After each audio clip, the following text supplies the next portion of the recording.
जय हिंद, नमस्कार साथियों। मैं अमित कुमार स्वागत करता हूं आपका अपनी पाठशाला सक्सेस पाठशाला में। जिंदगी में बेहतर से बेहतर की तलाश करो और मिल जाए नदी तो समंदर की तलाश करो। टूट जाते हैं शीशे पत्थर की चोट से, पत्थर टूट जाए ऐसे शीशे की तलाश करो। हाल ही में राष्ट्रीय शिक्षक दिवस किस तिथि को मनाया जाएगा? 5 अक्टूबर, 5 जून, 5 दिसंबर या फिर 5 सितंबर को मनाया जाएगा। आइए हम लोग अगर बात करते हैं 5 अक्टूबर की, तो इस दिन कौन सा दिवस मनाते हैं दोस्तों? अंतरराष्ट्रीय शिक्षक मनाया जाता है। कौन सा दिवस मनाते हैं? अंतरराष्ट्रीय शिक्षक दिवस। अगर हम बात करते हैं इसकी पहली बार कब मनाया गया था, पहली बार कब मनाया गया, तो ये मनाया गया था 1994 को। इस दिवस की घोषणा किसके द्वारा की जाती है? अगर हम लोग इसकी बात करते हैं तो इसकी घोषणा किसके द्वारा की जाती है? यूनेस्को के द्वारा इसकी घोषणा की जाती है। आपको बता दें कि शिक्षक दिवस अलग अलग देशों में अलग अलग तिथि को मनाया जाता है। 5 जून की बात करते हैं तो इसी दिन मनाया जाता है पर्यावरण दिवस। 5 जून को कौन सा दिवस मनाते हैं? पर्यावरण। 5 जून को पर्यावरण दिवस मनाया जाता है। 5 दिसंबर की बात करते हैं, दिन कौन सा दिवस मनाया जाता है? मृदा दिवस इस दिन मनाया जाता है। 5 दिसंबर आते हैं। अब हम लोग बात कर देंगे अपने सवाल के उत्तर की। ऑप्शन नंबर 5 सितंबर सही होगा। 5 सितंबर 1888 को जन्म होता है। किसका जन्म होता है? डॉक्टर डॉक्टर सर्वपल्ली राधाकृष्णन का जन्म होता है। राधाकृष्णन कृष्णन का दिन क्या हुआ दोस्तों? जन्म हुआ। और जन्म हुआ तो कहाँ पर जन्म हुआ? तमिलनाडु के तिरुटनी में इनका जन्म होता है। तमिलनाडु के तिरुटनी में इनका जन्म होता है। भारत के एक महान दार्शनिक और शिक्षाविद थे, इसलिए इनके जन्म दिवस को किस रूप में मनाते हैं दोस्तों? 5 सितंबर को राष्ट्रीय शिक्षक दिवस के रूप में मनाते हैं। इनका जन्म हुआ।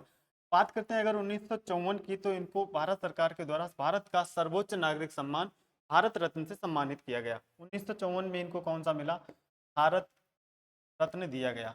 भारत रत्न दिया गया। इसी के साथ अगर हम लोग बात करते हैं 1931 की, तो 1931 में इनको ब्रिटिश साम्राज्य के द्वारा सर की उपाधि दी गई। इसकी सर की उपाधि, सर की उपाधि दी गई। राधा कृष्णन जी की अगर हम लोग मृत्यु की बात करते हैं तो 17 अप्रैल 1975 को इनकी तमिलनाडु के चेन्नई में मृत्यु हो जाती है। इनकी मृत्यु कब हो गई थी? 17 अप्रैल 1975 को। और कहाँ होती है? तमिलनाडु के चेन्नई में इनकी, तमिलनाडु के चेन्नई में इनकी मृत्यु हो जाती है। ये रहा था आपका आपका आज का सवाल। देखते हैं आज के अगले सवाल की ओर। हाल ही में दुष्कर्म व हत्या के मामलों में के लिए 10 दिनों में, कितने दिनों में? 10 दिनों में मृत्यु दंड की, 10 दिनों में मृत्यु दंड की सजा का प्रावधान करने वाला एक नया कानून अपराजिता विधेयक किस राज्य सरकार द्वारा पारित किया गया है? उत्तराखंड, राजस्थान, मध्य प्रदेश या फिर पश्चिम बंगाल के द्वारा किया गया है। अगर हम लोग बात करें उत्तराखंड की, तो उत्तराखंड ने हाल ही में एक नया विधेयक लागू किया था। भारत का पहला ऐसा राज्य जो समान नागरिक संहिता विधेयक को लागू करने वाला राज्य बना है। ये कौन सा बना है?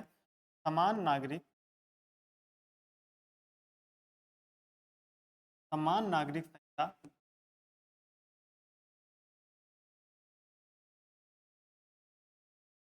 विधेयक लागू करने वाला ये पहला राज्य बना है। जबकि हम लोग बात करते हैं कि समान नागरिक संहिता ये लागू वर्तमान में कौन से राज्य में?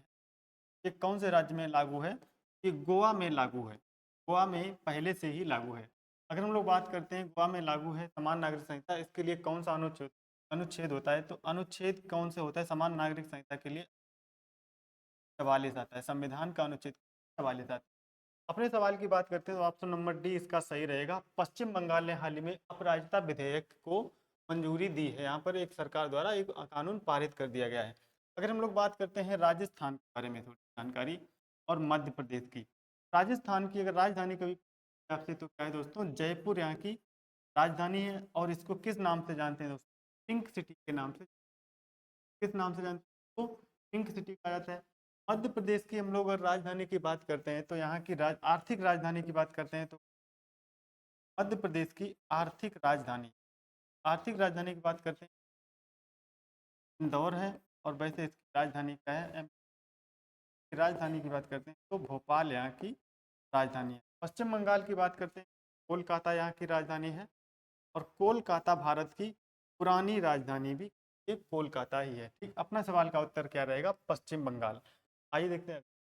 हाल ही में किस देश ने 2 महीने हाल ही में 2 महीने का व्यापक वीजा माफी कार्यक्रम शुरू कर दिया है? संयुक्त अरब अमीरात, रूस, संयुक्त राज्य अमेरिका या फिर सऊदी अरब? किसके द्वारा किया गया है? तो अपने सवाल का उत्तर क्या रहेगा? संयुक्त अरब अमीरात के द्वारा किया गया। अगर हम लोग इसकी बात करते हैं यूएई की राजधानी राजधानी की अगर हम लोग बात करते हैं, राजधानी क्या है दोस्तों? राजधानी इसकी रहेगी अबू धाबी।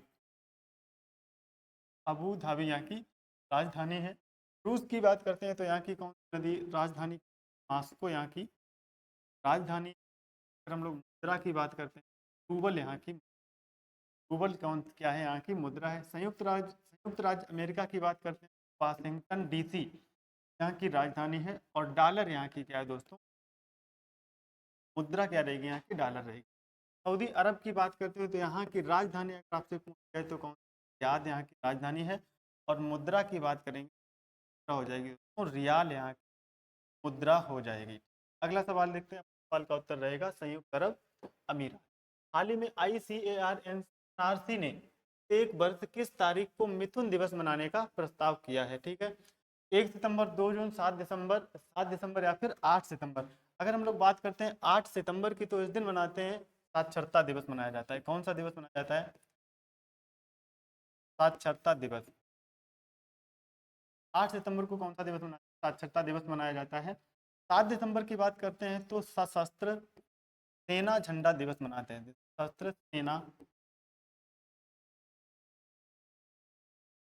सशस्त्र सेना झंडा दिवस इस दिन मनाया जाता है। 2 जून की बात करते हैं तो 2 जून को तेलंगाना का स्थापना दिवस। तेलंगाना का स्थापना दिवस। अब अगर हम आपसे एक सवाल पूछें दोस्तों, आपको कमेंट बॉक्स में छाप करके बताना है। सिक्किम राज्य जो है भारत का कौन से क्रम का राज्य था? कौन से क्रम का राज्य था? इसके लिए कौन सा संविधान संशोधन हुआ? संविधान संशोधन कौन सा हुआ? क्रम बताना है आपको, कौन से क्रम का राज्य बनता है और संविधान संशोधन कौन सा था और कब ये भारत का राज्य बनता है? ये सवालों के आपको उत्तर छापने हैं। अपने सवाल का उत्तर क्या रहेगा? 1 सितंबर को मिथुन दिवस मनाए जाने की घोषणा की। और हाल ही में मिथुन को खाद्य पशु भी घोषित किया गया था। इसके सरकार के द्वारा खाद्य पशु को भी किसको घोषित किया गया था? मिथुन को खाद्य पशु भी घोषित किया गया था हाल ही में। ठीक है, आइए देखते हैं अगला सवाल। उत्तर प्रदेश सरकार किस शहर में संपूर्णानंद संस्कृत विश्वविद्यालय के मुख्य भवन में वैदिक 3D संग्रहालय का निर्माण किया जाएगा? आगरा, मथुरा, वाराणसी या फिर प्रयागराज? तो आप सभी लोग जानते होंगे संपूर्णानंद संस्कृत विश्वविद्यालय कहाँ पर है? उत्तर प्रदेश के वाराणसी में ये स्थित है। ठीक है, और वाराणसी की अगर हम लोग बात करते हैं तो उत्तर प्रदेश की ये कौन सी राजधानी है? उत्तर प्रदेश की सांस्कृतिक राजधानी। उत्तर प्रदेश की सांस्कृतिक राजधानी कौन सी है? वाराणसी। उत्तर प्रदेश की सांस्कृतिक राजधानी। अगर हम लोग प्रयागराज की बात करते हैं तो यूपी की न्यायिक राजधानी। यूपी की न्यायिक राजधानी। यूपी की न्यायिक राजधानी है, प्रशासनिक राजधानी है। हम लोग प्रशासनिक राजधानी की बात करते हैं। प्रशासनिक राजधानी यूपी की प्रशासनिक राजधानी की बात करते हैं कौन सी? लखनऊ हो जाएगी। कौन सी हो जाएगी? लखनऊ उत्तर प्रदेश प्रशासनिक राजधानी है। आगरा की बात करते हैं तो यहाँ पर चमड़ा उद्योग के मुख्य रूप से जाना जाता है। कौन सा शहर? आगरा। ठीक है, आइए देखते हैं अगला सवाल दोस्तों का। हाल ही में किसने सुप्रीम कोर्ट के नए ध्वज और प्रतीक चिन्ह का अनावरण किया गया है? के द्वारा किया गया है? राष्ट्रपति के द्वारा, प्रधानमंत्री ने किया, वित्त मंत्री ने किया, फिर भारत के मुख्य न्यायाधीश ने किया है? अगर हम लोग मुख्य न्यायाधीश की बात करते हैं तो भारत के वर्तमान में मुख्य न्यायाधीश DY चंद्रचूड़। कौन है? DY चंद्रचूड़ भारत के वर्तमान में मुख्य न्यायाधीश हैं। वित्त मंत्री की बात करते हैं तो ये कौन है? निर्मला सीतारमण है। निर्मला सीतारमण। निर्मला सीतारमण वर्तमान में, सॉरी, निर्मला सीतारमण कौन है? ये वित्त मंत्री है। राष्ट्रपति द्रौपदी मुर्मू के द्वारा क्या किया गया है? हाल ही में सुप्रीम कोर्ट के नए ध्वज और इसका ध्वज का अनावरण किया गया है। सुप्रीम कोर्ट के हाल ही में कितने वर्ष पूरे हो चुके हैं? 75 वर्ष पूर्ण हो चुके हैं। की स्थापना के 75 वर्ष पूर्व। सुप्रीम कोर्ट के हाल ही में 75 वर्ष पूर्व स्थापना के कितने वर्ष पूरे? 75 वर्ष यहाँ के पूर्ण हो चुके हैं। हाल ही में पेरिस पैरालंपिक 2024 में किस भारतीय पैरा एथलीट ने महिलाओं की 200 मीटर स्पर्धा में कांस्य पदक जीत लिया है? तो ऑप्शन नंबर बी सही रहेगा इसका, प्रीति पाल ने। यहाँ पर इन्होंने 200 मीटर में जीता है। इससे पहले प्रीति पाल 100 मीटर में भी जीत, 100 मीटर स्पर्धा में भी, 100 मीटर स्पर्धा में भी इन्होंने एक पदक, 2 पदक इन्होंने जीते। नीतीश कुमार की बात करते हैं तो बैडमिंटन में इन्होंने पदक जीत लिया है। बैडमिंटन दीप्ति जीवांजी की बात करते हैं तो उन्होंने 400 मीटर रेस में 400 मीटर रेस में पदक जीता है। मोना अग्रवाल की बात करते हैं उन्होंने शूटिंग में पदक जीता है। तो ये सभी आंसर पता होने चाहिए। प्रीति पाल। हाल ही में केंद्रीय मंत्रिमंडल में किसानों के जीवन को बेहतर बनाने और उनकी आय को बढ़ाने के लिए कितनी योजनाओं को सरकार के द्वारा मंजूरी दी गई? तो हाल ही में कितनी योजनाओं को मंजूरी दी गई है? 7 योजनाओं को मंजूरी दी गई। के लिए आपको बता दें अगले क्वेश्चन क्या होगा। हाल ही में 12 दिवसीय अखिल भारतीय एनसीसी सैनिक शिविर स्थल कहां पर शुरू हुआ है? तमिलनाडु, गुजरात, नई दिल्ली या फिर असम में? तो अपने सवाल का उत्तर क्या रहेगा? नई दिल्ली में रहेगा। अगर हम लोग बात करते हैं एनसीसी की स्थापना अगर आपसे कभी पूछ, स्थापना कब होती है इसकी? 1948 में इसकी स्थापना होती है। और एनसीसी का हेड क्वार्टर भी कहाँ पर स्थित है? नई दिल्ली में इसका हेड क्वार्टर है। कहाँ पर स्थित है? नई दिल्ली में इसका हेड क्वार्टर स्थित है। इसका पूरा नाम क्या होता है? National cadet corps. पूरा नाम क्या रहता है इसका? इसी का पूरा नाम होता है नेशनल कैडेट कोर।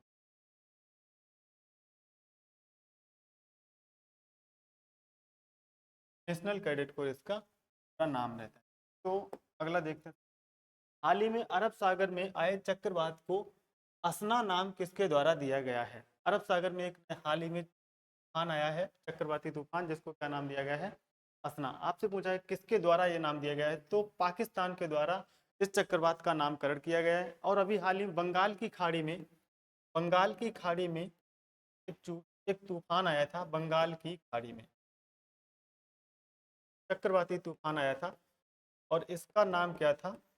चक्रवात का नाम क्या था? रेमल। रेमल नाम का चक्रवाती तूफान कहाँ पर आया था? बंगाल की खाड़ी में। और इस रेमल का नामकरण किसने किया था? आपको ये है, रेमल का नामकरण किसने किया था? तो ओमान ने इसका नामकरण किया था। इसका रेमल का, रेमल, और जिसका अर्थ क्या होता है? रेत। रेमल शब्द का अर्थ क्या है यहाँ पर? रेत इसका अर्थ है। अगर हम लोग बात करते हैं ये ओमान की राजधानी, ओमान की राजधानी क्या है दोस्तों? ओमान की राजधानी मस्कट यहाँ की राजधानी, मस्कट यहाँ की राजधानी। ईरान की राजधानी की बात करते हैं तो तेहरान यहाँ की राजधानी, तेहरान। ईरान की राजधानी क्या है? तेहरान यहाँ की। श्रीलंका की बात करते हैं, श्री जयवर्धने कोट्टे।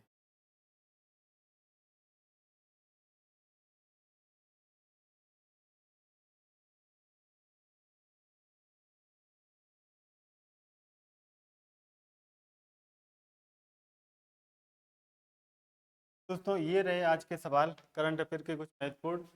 मिलते हैं आपको अगली क्लास में। तब तक के लिए नमस्कार, जय हिंद। क्लास आपको अच्छी लगती है शेयर कीजिएगा अपने दोस्तों के साथ में, जरूर शेयर कीजिएगा। चैनल सब्सक्राइब कीजिए। जय हिंद, नमस्कार।